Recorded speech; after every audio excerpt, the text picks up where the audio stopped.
Oh boy, I'm ready on automatically this nifty set of 36 consecutive logos, which is mostly a Universal or Warner Bros. Thing, but at least it's a Paramount film though. You're telling me that this opening scene reminds you of the Pirates of the Caribbean? So they could have hired Johnny Depp to do this pirate content. Well, mostly the pirate scenes in this movie and basically nothing else. Well, the myth has been confirmed that painting a pirate isn't actually a painting. It's just about to be a guilty swashbuckler man dressing up as the main protagonist group leader with the more shenanigans as Bush Gardner's McCall parent. Tickets to the SpongeBob Movie! Wow, not even 2 minutes in and we managed to get a roll credit scene off the market? 50 seconds of these pirate hobos singing a horrible yellow squared sponge theme song that was actually pitched to be the most annoying song of all time, which could make sense if they want to pad the runtime of 87 minutes. I'm questioning the fact this is like the Vatican City where a small town is in business and no one is living in it. To me, this is basically Rhode Island theaters in a nutshell. Wasting your popcorn. I don't know if this is a coincidence or not, but they managed to leave those empty seats where I'm gonna assume these 22 Husker pirates bought VIP tickets that basically cost like $3,300. No wonder why they're f***ing special. Ah, the sea. Underwater narration. Underwearation? F it, just said it already. Our story begins in Bikini Bottom's popular undersea eatery, the Krusty Krab restaurant. So not even the Weenie Hunts or the Salty Spittoon? Why didn't they do a survey on how many of those incidental customers voting on their favorite undersea restaurant? I would literally choose my vote on being literally my own house. Also, how many news cameras under the water? If they had physicists in this movie, they'd all just die because electricity plus water equals death. Boot spurs. Also, a movie reminds me of James Bond, in which they missed the opportunity to add James Bond music instead of this APM shitty music. Oh, it started out as a simple order, a Krabby Patty with cheese, where the customer took a bite. No cheese! Don't they do refunds at this restaurant? If so, why didn't they do that in the first place? And I'm going to assume that Mr. Krab remembers the Pickles episode like 5 years ago. Grab some new memories, oldie. You got a name? Phil? Who the names this incidental Phil? Why not any other aquatic animal species names like gill guppy or wimp shrimp? But they had to go with Phil? Really? Philly, really? 3 cheers for the manager! Hip hip! Hip hip!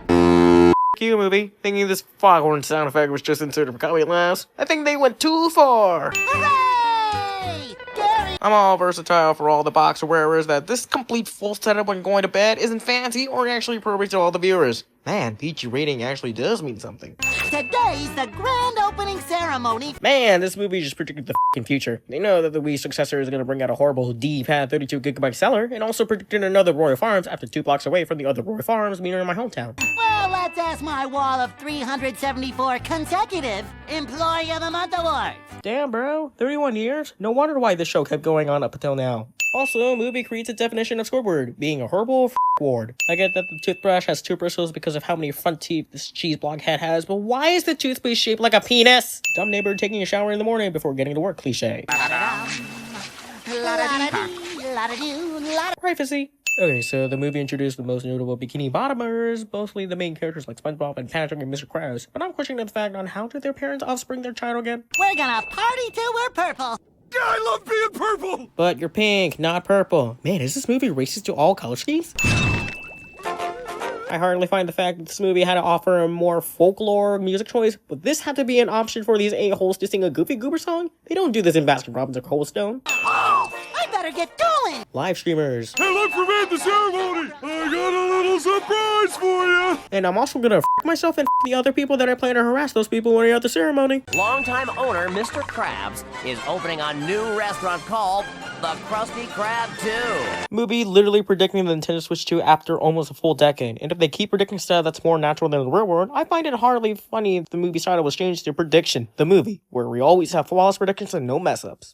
What inspired you to build a second Krusty Krab right next door to the original? Money! Like the box office you earned from this movie production you were forced to ask for?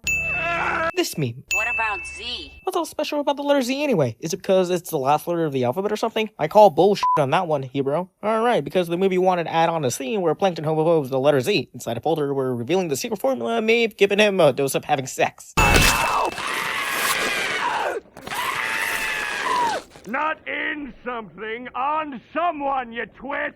Oh, sorry, Plankton. Hasn't he gotten over the dramatic parts of him getting splattered like 58 times for the past seasons before this one? So why argue about it in the first place even when getting used to it? The new manager is a loyal, hard-working employee. The obvious choice for the job. A name you all know. It starts with an S. Please welcome our new manager, Squidward Tentacles. Clickbait. You did not get the job. So SpongeBob overthinks that he won, despite not even checking before the happening begins. You can't remind me about Abraham Lincoln and JFK about that Promise movie? Dummy dumb. Look, what I'm trying to say is, you're just a kid. So there were restrictions depending on who gets the job or not, and it could also be the reason why SpongeBob SquarePants didn't win the 2008 Nickelodeon Kids' Choice Awards. Wait, they were the runner-up?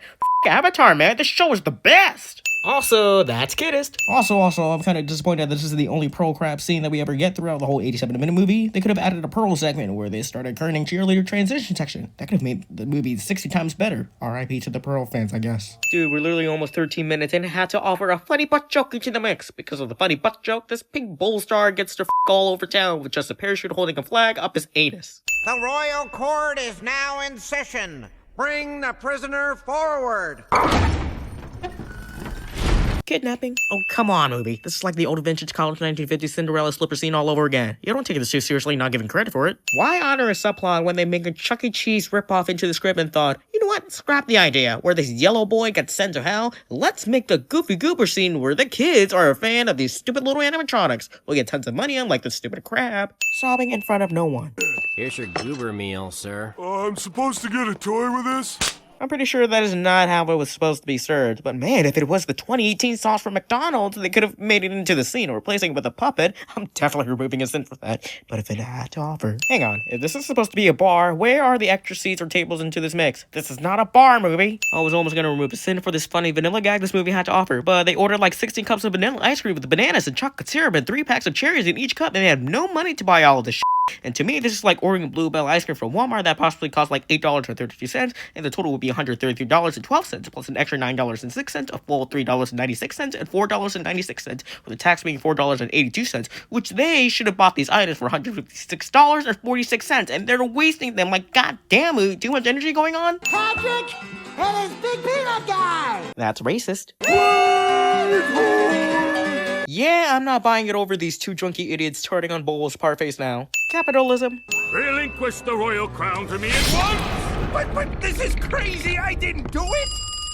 Ahoy! This is Eugene! Oh, that is a f***ing lie, movie. There isn't any proclamation or any proof of that happening beforehand, movie. I have worked for Mr. Krabs for many years and always thought he was a great boss. I disagree with that statement, drunk boy. And notice it bald. Movie has this meme just to waste it all of this runtime for the balded man to show the bald he has. Bald! Damn it, movie. 6 it is then. Haha, so it was because of the star hole causing it to be Nandi all of a sudden. And don't tell me that he's also coming with SpongeBob to a trip to get the royal crown back. No, wait, I'm begging you. Attempted murder. Wait, what was Squidward's job again? She's Birdie, SpongeBob. So the movie subplot includes Omega references and Reddit submission jokes now. Got it. No, I get that this is a cartoon film and some shit, but there was never some kind of Batman costume transformation pole in the main show or inside the Krusty Krab a few minutes ago. Try harder, Hill and Hill. Elevator music. Movie decides to add a comic proof effect when needed to show how many Captain Undergarment fans do remember that kind of type, especially when these two barbaric idiots are driving on an In-N-Out burger car. Fill her up, please. So we are rooting for these two bitchy friends driving on that fat-ass car, or for these two fiend Splatoon rip-off Zapfish joking off condiment stories when they aren't thinking enough more about gravy. Your writing. Wow, adding a p***ing joke on the fun ride where we wanted to add more flavor and deciding to go with the Bubble Can remix because we wanted all the f***s from our screenwriters and thinking about it went on out for lunch at Nando's. You all know the rules. No, I don't apparently, since I've been watching this movie like 6 times already and forgetting about the rules since. SpongeBob, it's the Goofy Goober theme song. Patrick would be excellent at CinemaSins. Also, this loyalty procrastination music has been playing this movie like 3 times already, with no details or arrangements. Like, bring out Barry Anthony or that 12th Street Rat or something. Discount Grady Twins. Too bad SpongeBob's not here to enjoy SpongeBob not being here. How does Squidward know this? Despite that he appears like the second half of the film, he should not know that he's gone for a reason and from the start, pal. We clarinetter. Me. Now I'm being influenced by those munchkins from the 1939 classic and those immortal yellow dwarfs that didn't exist yet until the 2010s. Oh god, now this is all war now? Did they actually predict the future on having another World War? World War IV? Yeah, now let's have these two goobers go to like a cemetery because we wanted to add features like this to impress an audience with their own reactions and remember this from One Crab Trash and the Clown Mattel movie. SpongeBob! What, why, and how is there a free ice cream stand near the dead body mound and serves those creature ice cream boobies which won't encounter a bra? Yeah, even when you didn't watch the movie, you still encounter a funny surprise meme out of nowhere. I'm going home, Patrick. But what about Mr. Krabs? Like we don't even give a frick about them anyway, and we're focusing on the road instead of the wasteland immortal robots. Also, I didn't even know until this now, but how the hell in does SpongeBob learn how to ride a burger mobile even when he always failed his driving lessons? Like, does this movie know the backstories from its original seasons? Like, what the movie? Him, the director's driving Oh, off movie. We're going home. But you can't go home. How does Mindy know the exact location of where these two fish holes are at? Could she stalk on them? Teleportation? Not providing with witnessing answers? Oh, look at this. There are protagonists helping out an antagonist because they don't give a about their immersive lives and just follow the leader and what they're saying because of their reasons. Now the movie's providing that one haircut waiting room toy, Willy Willy, that I have to search up for because this movie loves to waste my time in finding the exact references on where they come up with this stuff. I believe that everybody I know is a goner! Then why drive over 5 miles just to now complaining about your jobs and work and Come on, guys. Guys. This goes on for some time. I'm surprised that this scene is the only reason why Alec Baldwin joined the recording session when the movie was being pitched on. Wow, waiting approximately 40 minutes in, and these two assholes won't shut their f***ing weepers off. A couple of kids could never survive this journey. That has been only said by Scarlett Johansson. So now that you're men, can you make it to Shell City? Well, no, because they're still f***ing on touching their, without consent, mustaches and not getting paid because of this. And now they're gonna f***ing suicide themselves.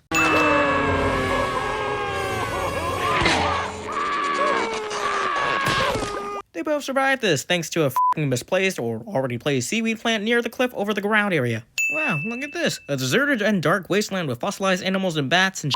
And Shell City is even near the shitty, dark old-age land? I've got high hopes for this, and I'm definitely removing a sin for the Now That We're Men music track that's playing right now. This is like the only reason why this movie exists, and why fans care about this, like top-notch music cover. Yes, I get that the Ocean Man and the Goofy Goober Rock comes on later, but still, the remix in which the music they used was a cover of 555 by Will Shaper, in which I'm shocked that they used the actual stock music instead of making their own piece of music. And because of this, ladies and gentlemen, welcome to the first sin removal of all time. But they also somehow survive from this larva-like monster eating them and going through its digestive system and from its maximus. And what else is funny enough besides being inside of a larva-like monster, including an underwear sight gag in which they really want to add that segment inside of a musical number. Who invited Cyclops in this shit?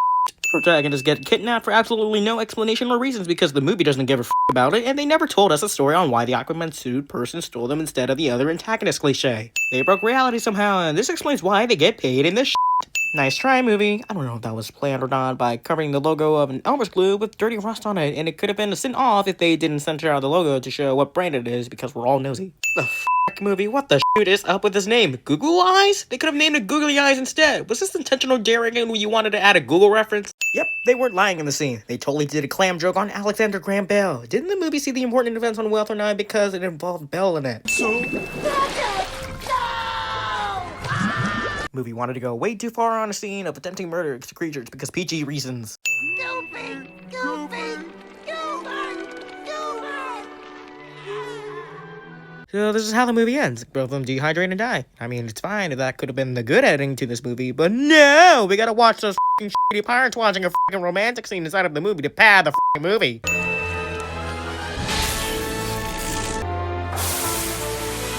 That's not possible in the real world, but this works. Oh my f***ing god, movie, stop showing me these f***ing pirates being happy in a good f***ing ending movie scene. F***ity, f***ity, f***ery, Can't play the music for you, but they really want to add a Jarabe remix into this movie just because they paid for it and had no other options instead put it into this scene. Discount Sebastian from The Little Mermaid, and I would rather watch that movie instead of this bullshit. God damn it! Woo! A Baywatch scene featuring the guy and we know, love, and care about with slow motion effect on cliche. I'm David Hasselhoff. David Hasselhoff. March 14th. Wait, that's not right. It should say the day that Krabs fries. Which is not listed in the calendar and not at nationaltoday.com. God damn it, why would they make David look like this in this scene?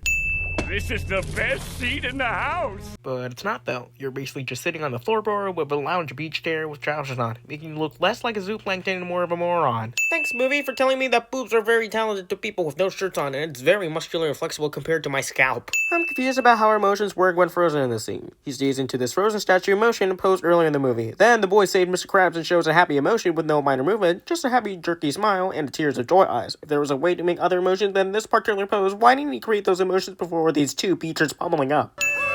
Crown fetish. Those Armageddon robots are still here? What, why, and how? I thought it was done after the crown save, but I now know that Plankton decided to have a rematch against them. Get easy.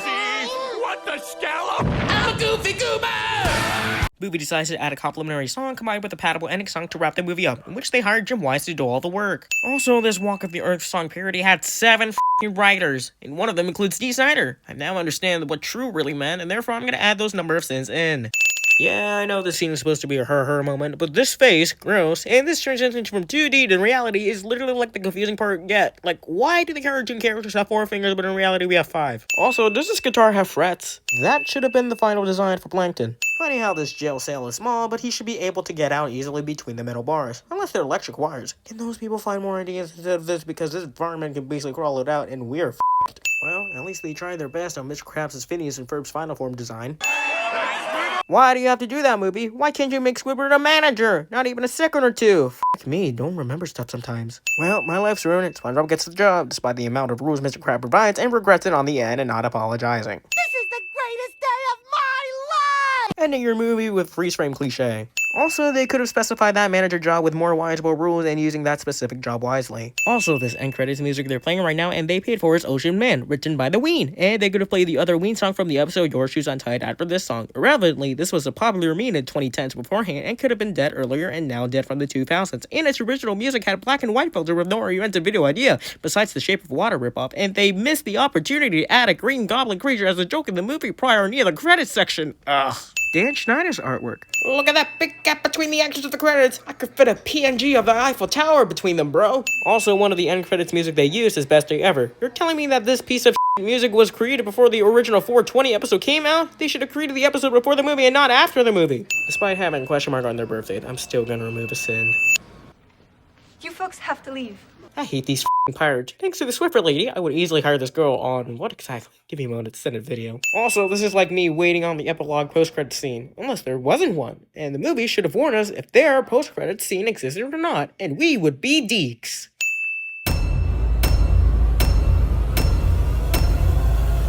Water! And tonight, after my big promotion, we're gonna party till we're purple. I love being Gay. We'll see about that, Inspector Loose Lips. Now activating helmet brain control devices. Man, I got mind control over Debo. $101 for a Krabby Patty? A quarter pounder with cheese and parrot. Three cheers for the manager! Hip hip! Hip hip! Hip hip! This is crazy! I didn't do it! We're sorry, the number you have dialed is not in service. I believe that Everybody I know abandoned us!